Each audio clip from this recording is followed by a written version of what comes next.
అప్పుడు సొలొమోను తన తండ్రి అయిన దావీదునకు మారుగా యెహోవా సింహాసనమునందు రాజుగా కూర్చుండి వర్ధిల్లుచుండెను. సొలొమోను దావీదు యొక్క సింహాసనమందు కూర్చుండి వర్ధిల్లుచుండెను, పరిపాలిస్తూ వర్ధిల్లుతూ దీవెనకరంగా ఉన్నాడు. ఇశ్రాయేలందరూ అతని ఆజ్ఞకు బద్ధులై ఉండిరి.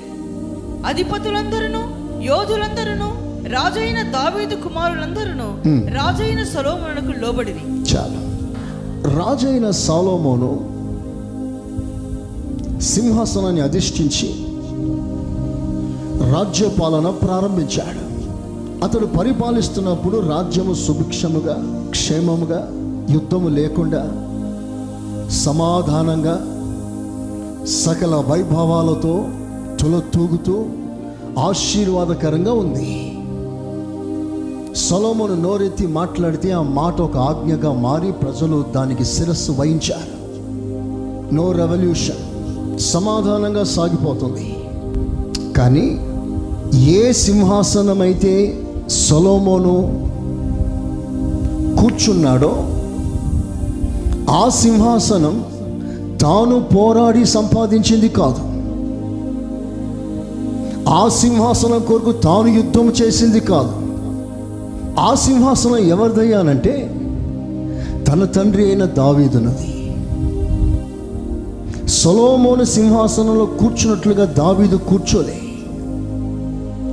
దావీదు ఆ సింహాసనంలో కూర్చోటానికి యుద్ధాలు చేశాడు, పలు రకాలుగా పాట్లు పడ్డాడు, ఎన్నో కష్టాలు అనుభవించాడు, ఎంతో వేదన అనుభవించాడు. కొండల్లో, లోయల్లో, గుహల్లో దాక్కున్న సందర్భాలు, తిండి లేక కడుపు మాడిన సందర్భాలు, నెమ్మది లేక అలజడితో అలసిపోయిన సందర్భాలు, ఎండ, చలి, ఆకలి, దిగంబరత్వం, కపట స్నేహితులు, సహోదరులు, వీటి వల్ల తనకు ఎన్నో ఇబ్బందులు, బాధలు కలిగాయి. నియర్లీ అబౌట్ 40 years పిచ్చి కుక్కను తరిమినట్లుగా తరిమారు దావీదుని. నెమ్మది లేకుండా పారిపోతూనే ఉన్నాడు దావీదు. సుదీర్ఘ కాల ప్రయాసము వలన ఎన్నో విధాలుగా పోరాడి పోరాడి పోరాడి పోరాడి చివరికి దేవుని యొక్క దయ, ఆశీర్వాదం వల్ల సింహాసనాన్ని సాధించాడు. ఇంత ప్రయాసపడి సంపాదించిన ఆ సింహాసనం విషయంలో సొలొమోను ఏ ప్రయాసపడలేదు, ఏ బాధ అనుభవించలేదు. రెడీమేడ్గా సింహాసనం తయారుగా ఉంది. దావీదు అరణ్యంలో ఉండేవాడు. అరణ్యంలో పలు రకాల బాధ అనుభవించాడు. కానీ సొలొమోను అరణ్మన్యంలో పుట్టాడు, అంటే రాజభవనంలో పుట్టాడు. దావీదు చేతులు ఎప్పుడు గొర్రెల కర్ర, ఈటె, కత్తి, వాటి తర్వాత వచ్చాడు. కానీ సొలొమోను వెండి స్పూన్తో వచ్చాడు. No problem at all.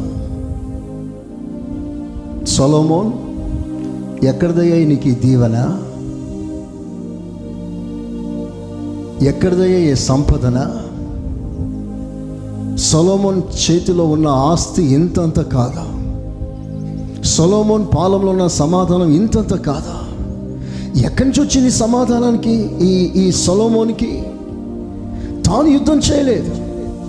ఇదంతా తండ్రి యొక్క ప్రయాసములో వలన కలిగిన ప్రతి దీవెన సొలొమోను ఉచితంగా ప్రవేశించాడు. స్తోత్రం చెప్పండి గట్టిగా.